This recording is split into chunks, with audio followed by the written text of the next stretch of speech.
Module 6, Bioenergetics. Before we get into the heart of bioenergetics, let's talk about some of the components of a typical cell. So the first of which here is the plasma membrane, and this is a nice diagram here at the bottom of your screen that clearly outlines a piece of a typical cell membrane. And you may see some familiar structures that we've talked about before in the macronutrient lecture, like glycoproteins here, as well as glycocalyx, which again is a carbohydrate-based. Glycolipids are an important structure here. We've got basically some proteins that are making protein channels, and of course we have some cholesterol located within that phospholipid bilayer. So the phospholipid bilayer of the plasma membrane is very, very important because it controls or regulates substances moving in and outside of the cell, and you also house all of the stuff that you want to keep inside the cell. This provides a barrier from stuff escaping from the cell. We also have the nucleus, which contains DNA or deoxyribonucleic acid and chromosomes. We have the endoplasmic reticulum, which surrounds the nucleus and provides us with a place to synthesize and store and transport all kinds of substances to other parts of the cell, so within the cell or even outside of the cell. We also have the Golgi apparatus, also known as the Golgi complex, which resides at the end of the endoplasmic reticulum. And this structure is used to basically package proteins and to excrete them outside of the cell. There are also ribosomes, where protein synthesis is taking place, which also contains RNA. We have the mitochondria. These are really important, especially with bioenergetics and talking about energy production, because it represents the powerhouse of the cell. This is where the bulk of ATP is produced, and it's where oxidative metabolism, as we'll get into, is taking place. So all that ATP that's being utilized under oxidative or aerobic conditions is being produced here. So this is important for aerobic exercise.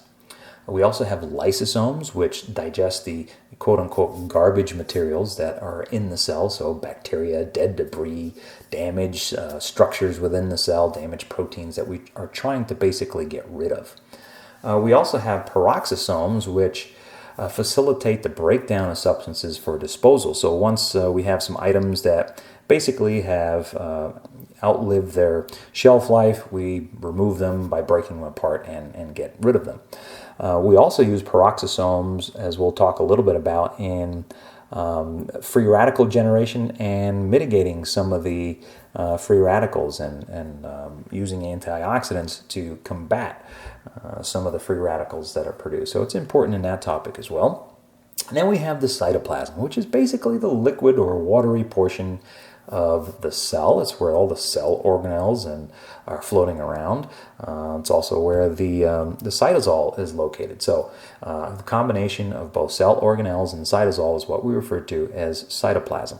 Now this is important, particularly the cytosol portion, because that is where glycolysis is going to take place, as we'll talk a little bit more about as far as ATP production is concerned. So those are important structures to keep in mind as we're going through this lecture. This is a picture showing you a typical cell with some of these structures that we've talked about. So let's just look at and point at some of these things. We've got the nucleus here, the nucleolus, followed by the nucleus. We've got the endoplasmic reticulum here surrounding that nucleus. We've got the Golgi apparatus, this green structure here. We have lysosomes. Of course, the very, very important mitochondria, or mitochondrion for singular, which is where the oxidative metabolism is going to take place. We have, of course, our plasma membrane surrounding the entire cell here. There are ribosomes within that endoplasmic reticulum. And we've got our cytosol or cytoplasm where all of these structures are basically floating around in. So let's get into the heart of the lecture here, and let's first define bioenergetics. And bioenergetics is how the body fuels itself. So when we talk about fuel, we need to define what is energy. What is it in the human body that we're utilizing as energy? Well, it comes in the form of adenosine triphosphate. And there's a picture at the bottom of your slide here that shows adenosine triphosphate. So we have the base structure, which is this ribose, which is just the sugar that forms the base for this. There's this adenine group here. Okay, that's common to ATP. And then what really makes ATP special are these 3 phosphates that you see attached here. And when we break apart one phosphate from another, when you break those bonds apart, you release chemical energy that we translate into mechanical work. So ATP is very, very important in this regard. So the average human is going to store about 80 to 100 grams, and that's about 3.5 ounces. So it's not a lot of ATP that we actually store. In fact, we are consistently making and breaking apart ATP. In fact, so much so that the rate of turnover ends up being something like 75% of a person's body mass, or about 40 kilograms per day as far as turnover goes. So that is that we're producing a whole bunch and then we're also breaking it apart. If you talk about an endurance athlete, that number goes up to about 80 kilograms. So this turnover is consistently occurring in the human body. So as I mentioned, the energy that's being released is coming from the bonds between the phosphates. And again, let me just point those out here. I'm going to circle those. So when we break apart the bonds, as you see in this reaction that's happening here, so here's a phosphate that's been chipped off, we release energy. If you want to see this in terms of an equation here, so this equation is showing that ATP via hydrolysis, so we're adding some water to it, and we're breaking apart a phosphate off. We end up with ADP, which is just adenosine diphosphate. So now there are 2 phosphates remaining, and you release this inorganic phosphate and some hydrogen ions. That results in the release of about 7.3 kilocalories. In the human body, this represents the most common reaction to make energy available for mechanical work. So this is the most common reaction that you're going to see. It's just breaking off a phosphate off of ATP and being left with ADP and releasing that chemical energy to translate into mechanical work. We also perform other reactions. These are less common, but all provide release of chemical energy. So in this reaction, what we're doing here in number 2 is we've got ATP, as we saw before, and we're adding some water to it, so we have hydrolysis, but we're actually breaking off 2 phosphates at a time and being left with 1 phosphate attached to the adenosine. So this ends up being adenosine monophosphate, and that chemical reaction releases about 10.9 kilocalories. But the neat thing here is that we can still break apart these 2 phosphates from one another using, again, hydrolysis, so adding water to it, and we'll release 4.6 kilocalories. When you total those 2 together, that releases about 15.5 kilocalories. Again, not as common as the previous reaction that we saw. Now we can also take ADP, again via hydrolysis, and release that inorganic phosphate, some hydrogen ions, and we release 7.3 kilocalories of energy. Of course, AMP can also undergo hydrolysis, and that will yield about 3.4 kilocalories of energy. So where do we get this energy from as far as the muscle is concerned, and tapping into some resources of this ATP so that we can release that chemical energy and translate it into mechanical work? Where is this coming from? Well, we have ATP CP stores, so we can actually store some ATP. However, as we saw earlier, we don't really store a lot of this. So in muscles, this represents about 3 to 10 seconds worth of overall work where we can rely on the amount of stored ATP in muscle. So we also have creatine phosphate stored in muscle as phosphocreatine. And we actually store a little bit more of this than ATP, about 4 to 6 times that of ATP. So what can we do with this? Well, we can do several things. The first of which is we can actually resynthesize ATP from creatine phosphate. So we can use the phosphate that's on creatine to basically take ADP and produce ATP, and that's going to yield about 3 kilocalories worth of energy when we do that. We can also take creatine phosphate and directly use it for energy release. So under, again, hydrolysis, we break off that phosphate from the creatine and release 10.3 kilocalories of chemical energy that we can translate into mechanical work. Now this happens instantaneously. There is absolutely no lag time in the production of ATP. And we can actually yield a maximum of ATP in about 10 seconds. So in about 10 seconds, we've maxed out the ability to resynthesize ATP.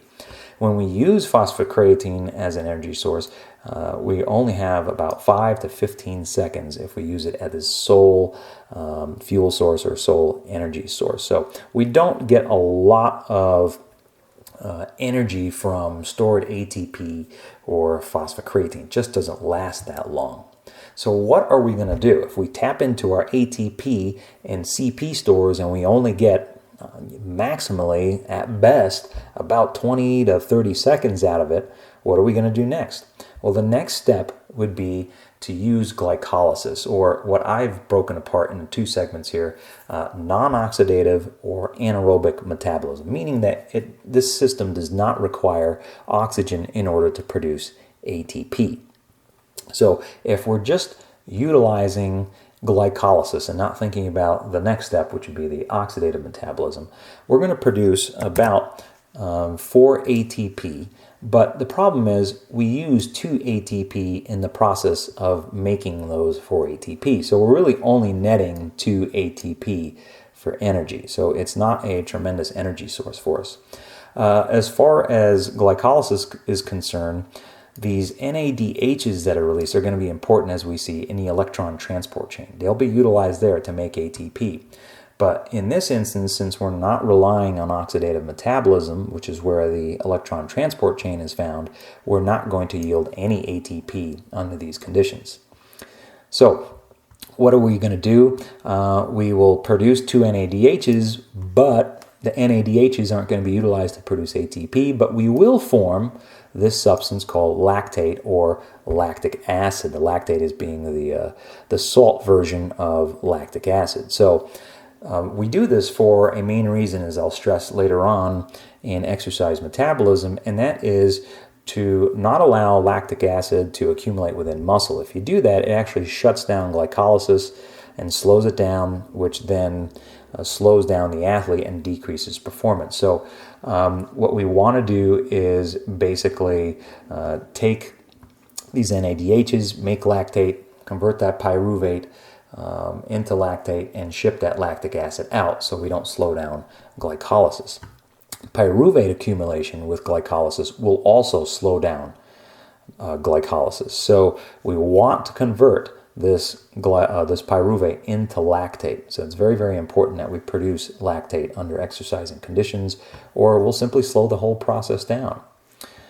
This is, of course, occurring in the cytoplasm, or if in muscle, where the cytoplasm is called sarcoplasm of the cell. So this slide here shows you all of the steps in glycolysis. I am not asking you to memorize any of these pieces. I just want to point out a few of the steps here and some of the more important things that are going on in glycolysis. So glycolysis starts up here with glucose and terminates with pyruvate, which is down here at the bottom of your screen. So as we go through glycolysis, we take glucose and we're adding 2 phosphates here. So we're utilizing ATP here at this step from glucose to glucose 6-phosphate and from fructose 6-phosphate to fructose 1,6-diphosphate. We're actually just tacking on a phosphate at these 2 locations. Now, why is that important? That's important because we've phosphorylated the glucose, so we added the phosphate there, which gives us the ability then to produce ATP in duplicate. So at this point where you get to dihydroxyacetone phosphate and glyceraldehyde 3-phosphate, and you convert that into 1,3-diphosphoglycerate, you actually run glycolysis in duplicate. So you'll see that on either side of this glycolytic pathway here, it's exactly the same. And so we're doubling the amount of ATP that we're producing. So you can see that at this step here, we're producing an ATP from 1,3-diphosphoglycerate to 3-phosphoglycerate. And we're also doing the same down at the bottom here with phosphoenolpyruvate converting to pyruvate. So we're producing 2 ATPs there, and then on the other side of this figure, we're producing ATP as well. So that gives us 4 ATP. But remember, we used 2 up at the top here, so we only net 2 ATP in this overall grand scheme of things. Now down at the bottom, as we previously just discussed, we have NADHs, which are utilized to basically convert pyruvate into lactate.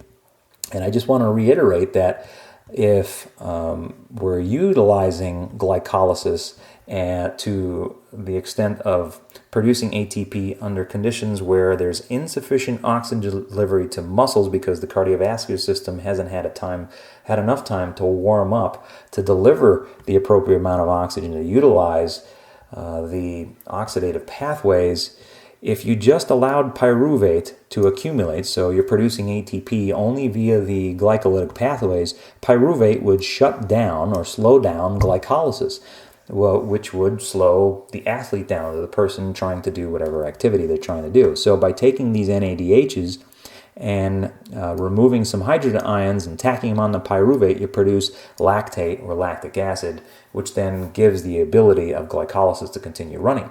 But you have to ship lactic acid or lactate out of muscle tissue and get it into the bloodstream and then deal with it later, which basically boils down to the liver converting it back into glucose. Okay, so let's shift gears here for a moment and look at oxidative or aerobic metabolism.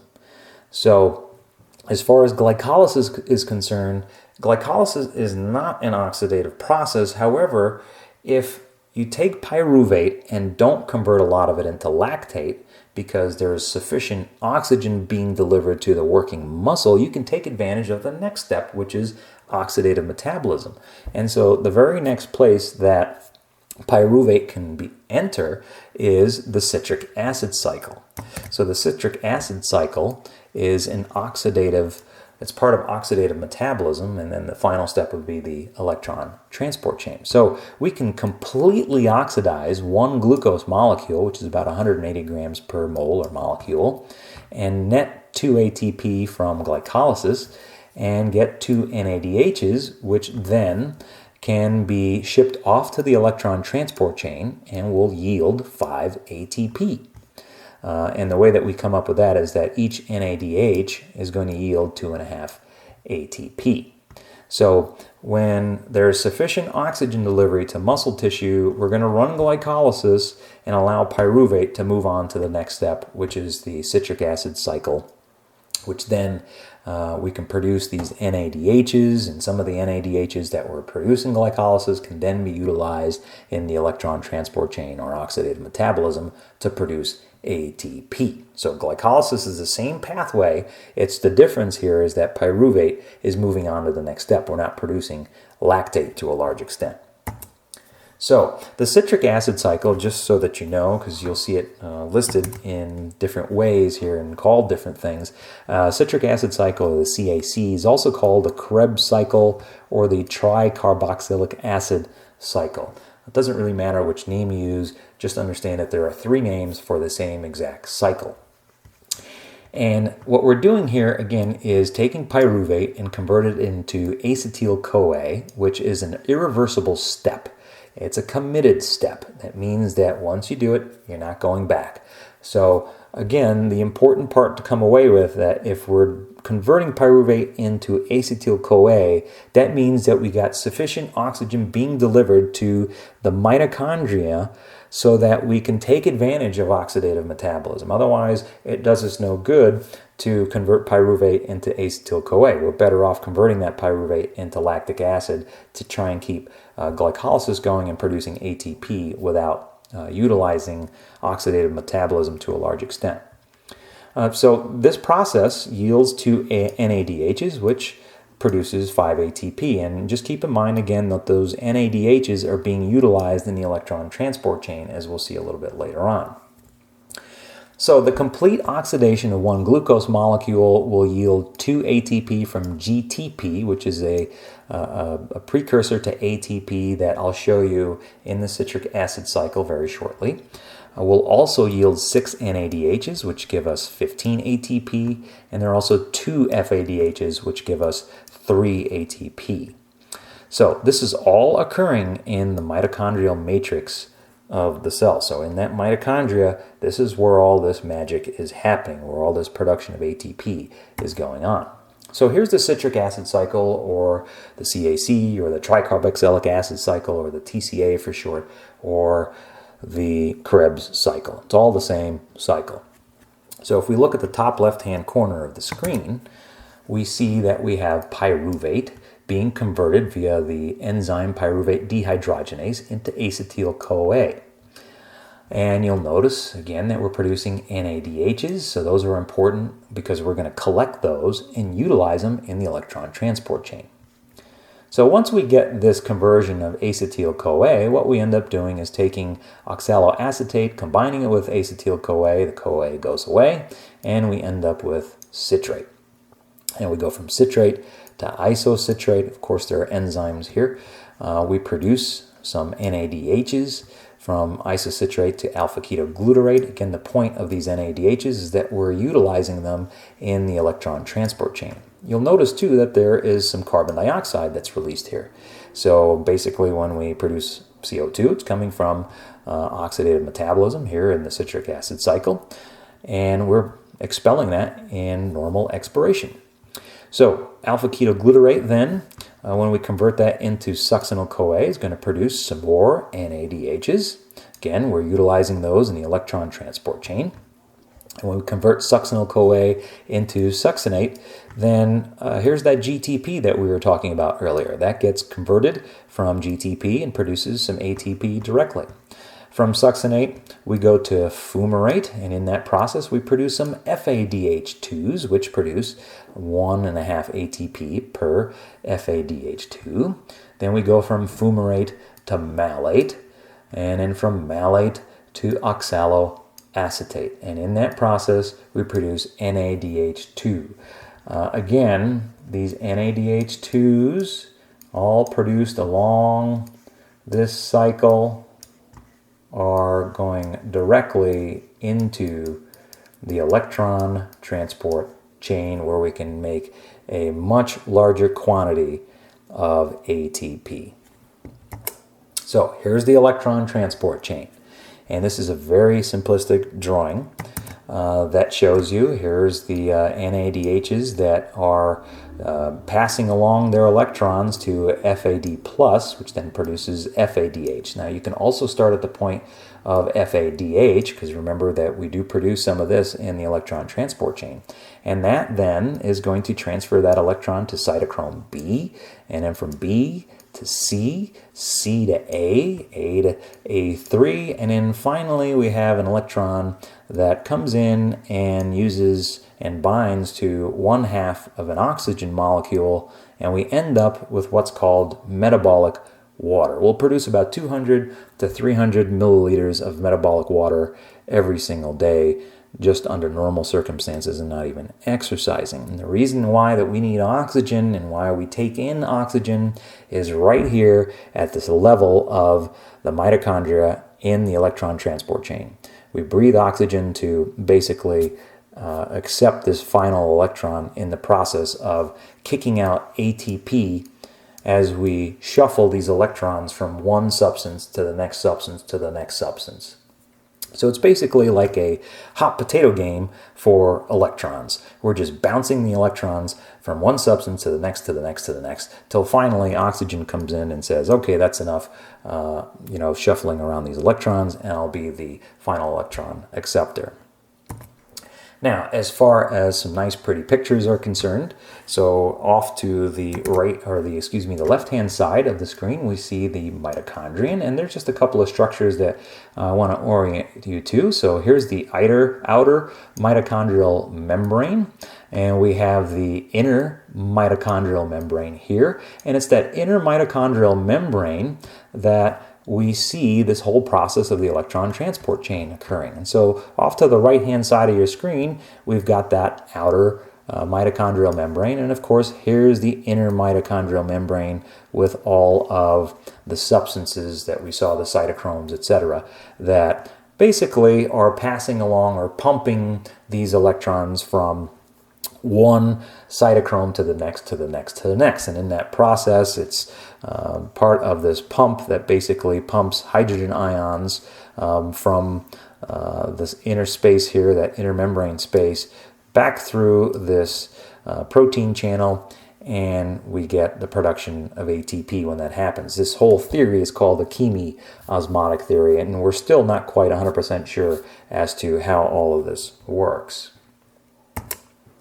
So, when we completely oxidize one glucose molecule, that is, we took it from the very, very beginning with glycolysis, glucose to pyruvate, and then we took pyruvate and turned that into acetyl-CoA and ran it through the citric acid cycle, and then took all those NADHs and those FADHs and collected them and funneled them through the electron transport chain, we will end up with about 32 ATP or 234 kilocalories of useful energy that we can utilize to do work. Now, some points about oxygen consumption here. You don't have to memorize all of these numbers and whatnot, but just understand what's going on. So 1 mole of oxygen here translates into 22.4 liters of oxygen in standard temperature, pressure, dry. That's just a standardized way to represent how a gas exists so that you can compare gases all the way around the world, irrespective of temperature and humidity. So 32 ATP is going to require 134.4 liters of oxygen so we can be that final electron acceptor in the electron transport chain. So we get about 4.2 liters of oxygen per ATP synthesized. That means at rest, it takes us about 10 to 20 minutes to go through about this amount of oxygen to produce this amount of ATP. That is reduced to about less than a minute during maximal exercise. So the utilization of oxygen really is going to be dependent upon the intensity that someone's working at. Rest is obviously going to be far less intense compared with something like heavy exercise. So let's talk about the electron transport chain efficiency. It's only about 40 to 50% efficient. And here's what I mean by that. And that is that each NADH molecule is going to use about 52.6 kilocalories to make ATP. However, you're only going to get about 21 kilocalories of useful energy. So you're wasting about half of that energy as heat. So a lot of the heat production that we're getting when we exercise, when we're more mobile, is coming from the fact that you're making this ATP and we're not using all of it for mechanical work. So there is some heat dissipation that occurs. So we're only about 40 to 50% efficient as far as being able to make ATP and in harnessing the chemical energy within that ATP molecule to produce mechanical work or to fuel mechanical work. Similarly, each FADH molecule uses about 48 kilocalories to make ATP, but you're only getting about 19.2 kilocalories to be able to use as useful energy for mechanical work. So again, the remainder of this is being dissipated as heat. So this is a table that summarizes how much ATP we're getting and where we're getting it from as far as the breakdown of one glucose molecule. So we haven't even started talking about lipids or proteins here. This has all been about glucose. So glucose is represented here by C6H12O6. When you add 6 molecules of oxygen to that, and you get 6 carbon dioxide molecules, you get 6 water molecules, and 32 ATP is the final result here. So where do we get these molecules from of ATP? Well, in glycolysis, We net 2 ATP if this is solely used as the fuel source. So we're running glycolysis and depending on glycolysis very heavily for ATP production. So there's not enough oxygen delivery to the muscle to be able to utilize oxidative metabolic pathways. So we're only getting 2 ATP there. If we run glycolysis and are able to completely oxidize that glucose molecule, then we're going to get 5 ATP from the electron transport chain because we produced 2 NADHs. We're going to produce about 7 ATP molecules because remember, glycolysis also produces 2 ATP. So we take our 2 molecules of ATP, add that with our 5 molecules of ATP, and we get a running total here of 7. Now if we continue on, we continue to oxidize that glucose, and we go from pyruvic acid to acetyl-CoA. We're going to produce 2 NADHs, so that's going to give us 5 ATP. Add that to our running total, we get 12. If we continue on to the citric acid cycle, which we must because this pyruvic acid to acetyl-CoA conversion is a committed step, acetyl-CoA converted into citrate. That's going to then, within the citric acid cycle, once you've run that entire cycle, gives us 2 GTP, which gives us 2 more ATP. So we've got a running total of 14. We get 6 NADHs for 15 ATP from the electron transport chain for a total of 29. And then we have 2 FADHs, which gives us 3 ATP for a total of 32 ATP. That will give us 234 kilocalories of useful energy that we can utilize for work. So one of the important points to remember here is I've showed you the pathways if you're relying on glucose entering the muscle from the bloodstream directly. However, if we utilize stored glucose from glycogen, so glycogen is the storage form of glucose, if we just tap into the glycogen that's already in muscle, we actually don't have to phosphorylate the glucose to have it come into the cell. So we actually end up with 33 ATP. And again, this is all stemming from the fact that when we bring glucose in from the bloodstream, it actually takes an ATP molecule to be able to do that. So we save ourselves an ATP. It's kind of like credit in a bank, and we get this extra ATP during exercise. So 1 mole of glycogen is going to yield 3 ATP during exercise, or during glycolysis, excuse me. So how do lipids fall into this whole bioenergetic process? How do we make ATP out of lipids? Well, basically, we are utilizing triglycerides. That is our main way of turning a lipid into ATP. And to do that, we have to hydrolyze the triglyceride. So if you recall, a triglyceride is composed of a glycerol backbone with 3 fatty acids attached to it.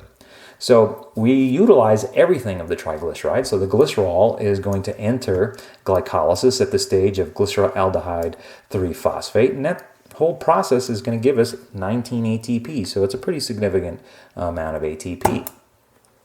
The fatty acids that are going to be utilized actually are broken apart under a process called beta oxidation. So when we take fatty acids and we break them apart so we can utilize them for energy use, that whole process is called beta oxidation.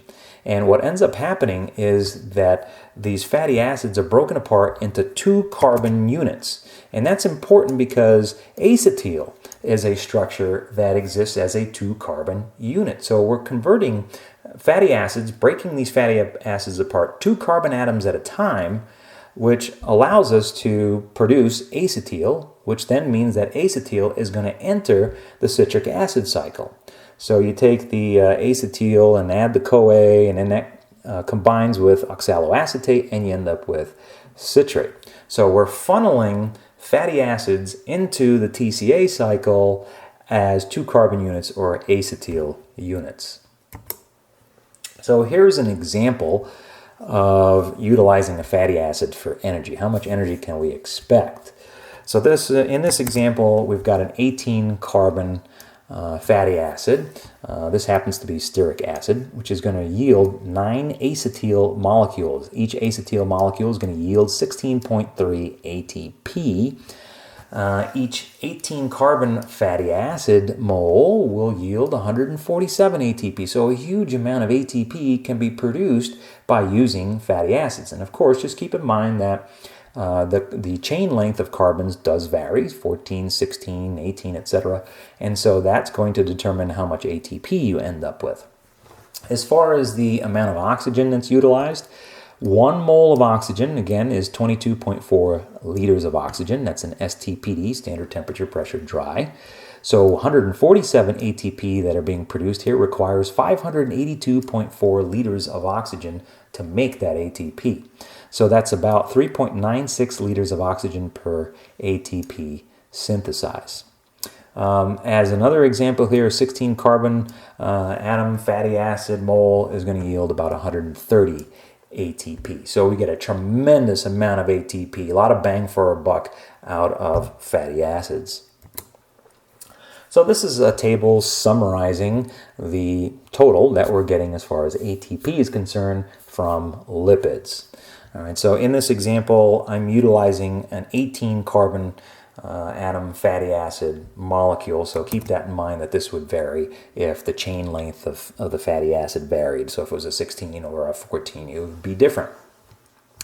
So again, I've broken down all of this table exactly the way that I did previously with the glucose and glycolysis. So you're starting off with glycolysis, that's still happening, and you're getting your the same amount of ATP here, 7 ATP.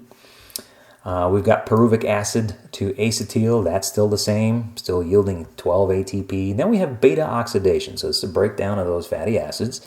We're yielding 9 FADHs and 9 NADHs. That gives us 22.5 and 13.5 ATP for a subtotal at the end of all of these processes of 48. Now if we throw in the citric acid cycle to the mix here, we produce 18 GTPs. That brings us up to 66.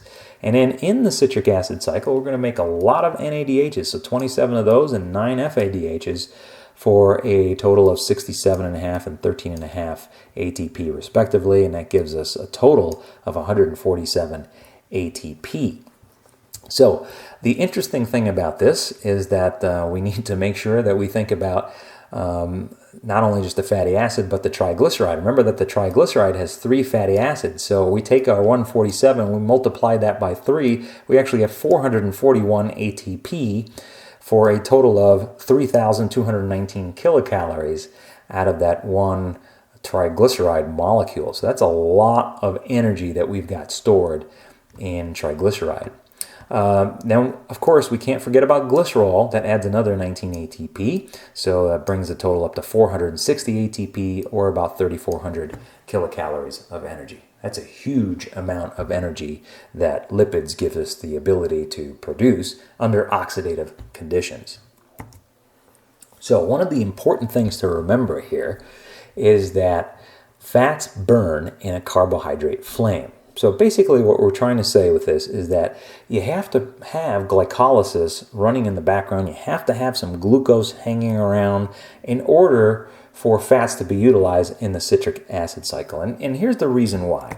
And it all comes down to this particular substance right here. And there are a couple others in the citric acid cycle, but this is the main one, oxaloacetate.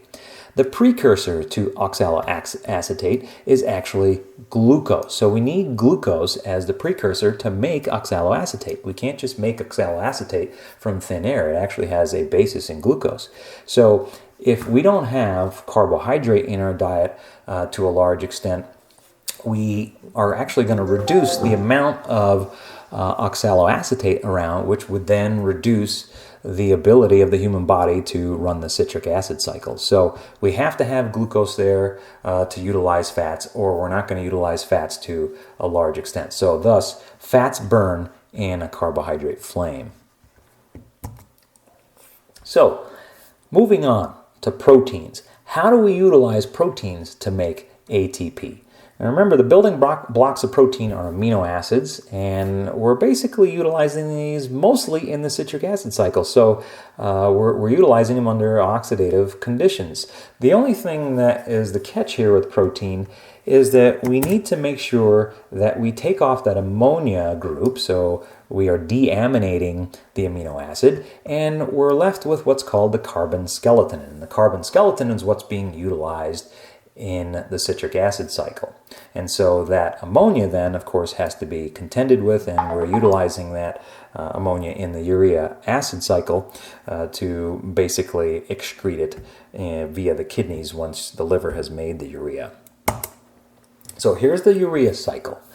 And again, as I mentioned, we've got ammonia that comes off of the amino acid, so you deaminate the amino acid. You combine that with bicarbonate, you use some ATP in this process, and you come up with carbamoyl phosphate. And then carbamoyl phosphate is then going to, via ornithine here, and ornithine transcarboxymolase, convert into citrulline, and then that citrulline gets converted into arginosuccinate, which also utilizes an ATP in that step. And then arginosuccinate is going to be converted into arginine, and arginine then is converted into ornithine. And it's in this step right here that we are releasing urea. So the liver is performing this whole urea cycle and then shipping that urea off in the bloodstream, and eventually it hits the kidneys and we urinate out that urea. So carbon skeletons can enter glycolysis, or they can be utilized in the citric acid cycle for ATP production. This whole process of utilizing amino acids for ATP production is what we refer to as anaplerosis. At the bottom portion of your screen, there's a figure that shows you how this process happens. So here's the amine group of an amino acid. This happens to be threonine. So we have to deaminate this amino acid, and we do that by threonine dehydratase, which requires PLP, or peroxidyl phosphate, which is vitamin B6, which releases water. And in the end, what we get is alpha-ketobutyrate, which is a carbon skeleton. It's also a keto acid, so this is a precursor to producing ketone bodies. And we release that ammonium group, which of course is going to be processed by the liver, converted into urea, and then urinated out by the kidneys. This particular slide is showing you the citric acid cycle with where all of the amino acids plug into the citric acid cycle. So for example, in the top left-hand corner of the slide, you'll see that we have alanine and glycine and serine and cysteine and tryptophan and threonine. Those all can be used to produce pyruvate, which then would plug into acetyl-CoA and be utilized in the citric acid cycle, or we can convert that into acetoacetate and then produce ketone bodies. So amino acids are very, very specific as far as precursors or the substructure for producing a particular citric acid cycle reaction intermediate.